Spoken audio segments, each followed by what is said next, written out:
3 different colors, 3 episodes in your head, but Karen can't start a wig line? All right.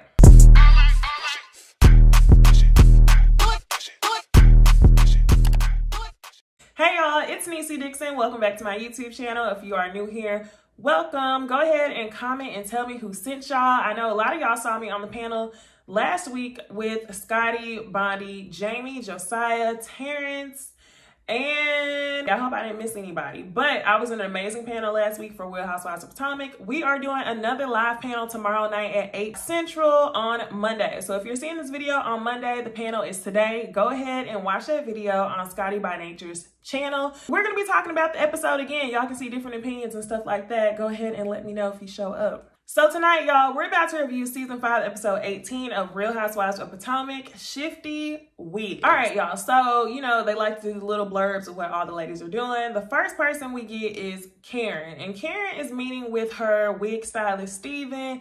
And Bravo, production, whoever, y'all are funny as hell because y'all give us Karen BS, which is before Steven, and then y'all give us Karen after. So before Steven, Karen was dark haired. Her wigs were not like what it was. There was no lace to be found.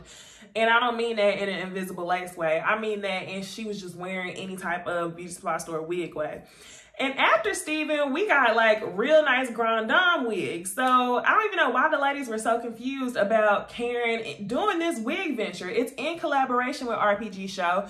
So I don't see what y'all are so upset about or even shady about. Like, I don't understand the shade. And the person who in particular felt extra shady was Gizelle. And Gizelle, you cannot talk about anybody after we saw you wear that 3-tone ponytail.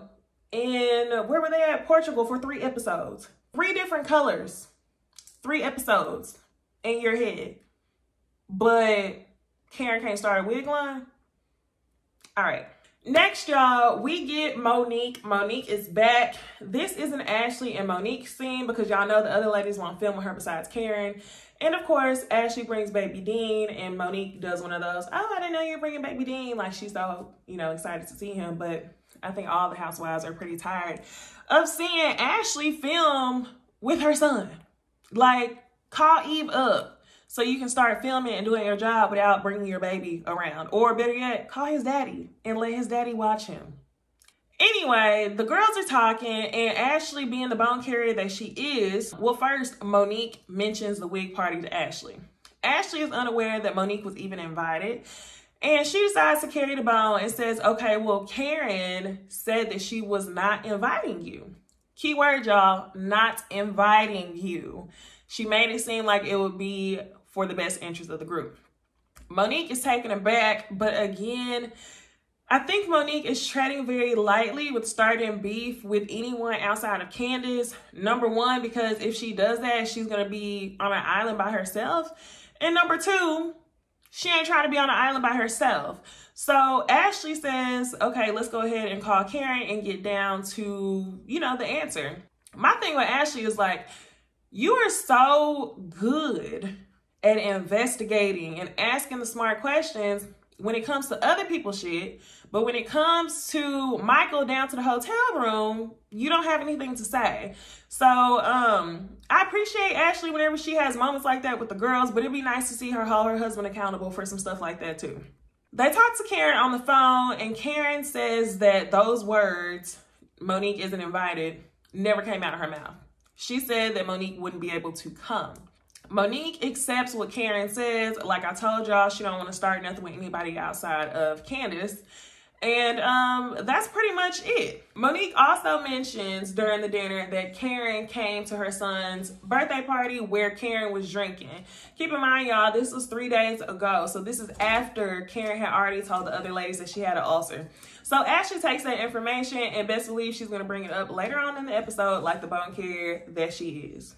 All right, y'all. And then in the next scene, we get Robin and Juan looking for houses. They're looking at a big, beautiful home. And Robin is letting everybody know that she's on a payment plan with the IRS. In regards to Juan, the way she feels about it is shit or get off the pot. So on the other side of the world, we get Gisele eating dinner with her girls to celebrate Grace's 15th birthday. And Gisele is bringing up this whole family thing with Jamal Bryant. Y'all, I think it's extremely weird and also a little bit telling that Giselle cannot call this man anything other than his first and last name, Jamal Bryant. To her, you can tell that his first and last name holds status, and I think it makes her feel like somebody by just saying Jamal Bryant, Pastor Jamal Bryant. Like, it's so weird that you would refer to somebody who is your ex-husband and also boyfriend as Jamal Bryant. Like, I think Giselle thinks she's doing something here. Anyway, she's talking to the girls and she's asking them, would they ever be interested in living in Atlanta? And the girls are looking at her like, get away from me with this. Get away from me with this, Apollo. Like how Phaedra was. They straight up don't want to entertain it. She goes on. She's saying we're family. Da, da, da.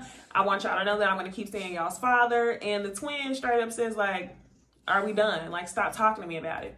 So I've been hearing a lot of people say that this relationship with Giselle and Jamal Bryant is fake, and that kind of made me second guess, like, could it be fake? Is that why the girls don't really even want to entertain her? Because they like, I'm not about to sit here and be in this live with y'all. Or is it straight up like, we want to protect you, you shouldn't be with this man? Or is it a combination of both? This episode, we also get a little bit of romance from Karen and Ray. And y'all, was it just me? Or for that whole like 3-minute scene, I was sitting there with the remote like, do I need to change the channel?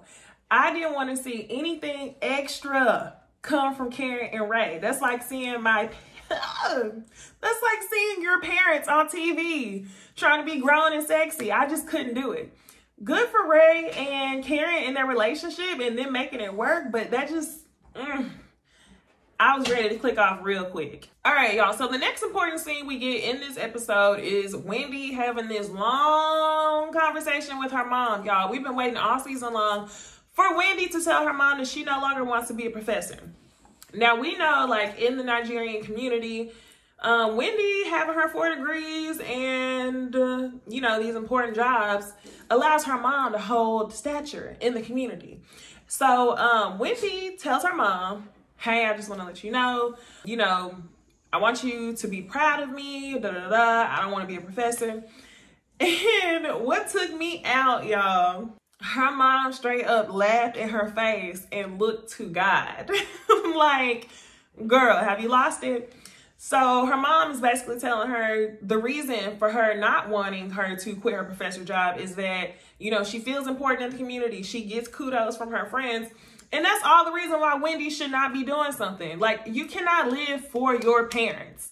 And I think this whole conversation was extremely telling, extremely, y'all, because it seemed as if this was the first time that Wendy's mom actually told her that she was proud of everything that she done. So the 4 degrees, the professor at Johns Hopkins, the commentator for CNN, all these things that Wendy had done, she hadn't really heard, how proud her mom was. And I think that was what was so triggering for Wendy whenever Karen was not impressed by her 4 degrees.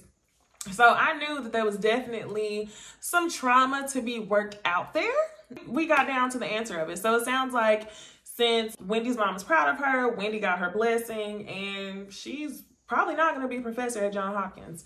What I do want to know is she going to be on another season of Real Housewives of Potomac? Is that like contributing to her wanting to quit her professor job, or what? All right, next we get Gizelle and the girls again, and they are having a family photo shoot, and everybody is there except for Jamal. Jamal has missed his flight from Ghana to Potomac or something. I don't know what happened.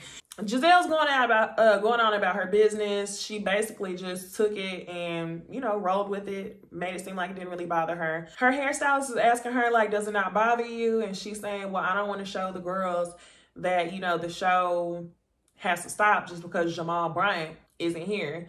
And what she does is call Jamal Bryant on her phone. So again, y'all, Jamal not showing up at the photo shoot, and keep in mind, y'all, it's not like he just didn't show up. He missed the flight.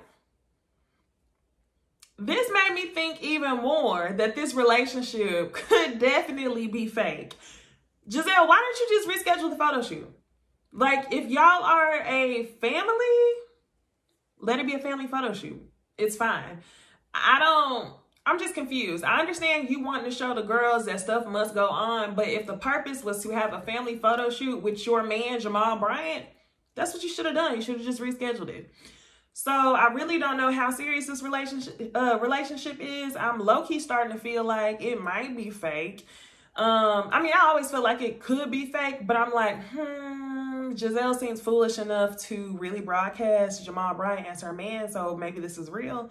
But now, you know, coupled with the girls not wanting to have a conversation with her about their dad, and also him just missing a flight and you doing the family photo shoot without him, it don't even sound right. Next, we finally get Ashley and Tomato Red Michael. They're at her uncle's house and her mom is there, and this is his first time facing her family ever since cheating on her in the hotel room, or not cheating on her actually. I mean, falling asleep in the bed and waking up and not doing anything with a stripper / prostitute, allegedly.